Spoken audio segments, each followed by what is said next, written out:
All right, another news now. I suppose it's a sign of the times when a loud noise is mistaken for gunfire and sends crowds running away in panic.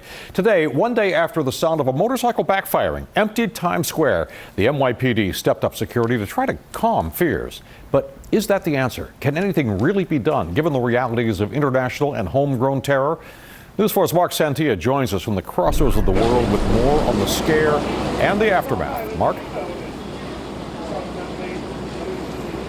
Chuck, every single night, approximately 85,000 people walk through Times Square. Last night, that walk turned into a stampede.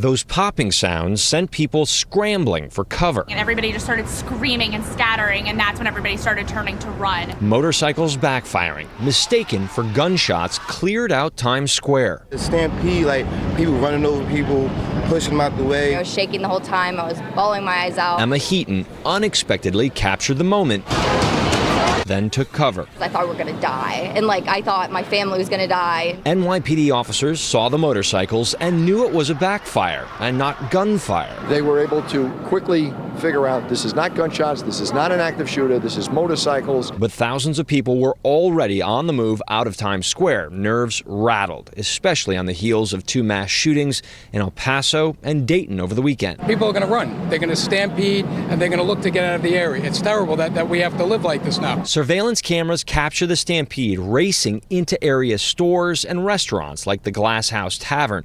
Iggy Licato is director of investigation for the Sage Intelligence Group. He says people reacted correctly, getting away from the perceived threat. But he also says it's important to think of the safety of the stranger next to you. I'm not telling you to jump in front of a bullet, but I'm talking about just stop and pick up a kid that's standing on the floor that might get run over. Emma, stand up, stand up. Emma, no, don't stand. For Emma Heaton, her first trip to New York is a memorable one, but she is avoiding Times Square. Last night's event still too raw. I don't really want to go back to Times Square again.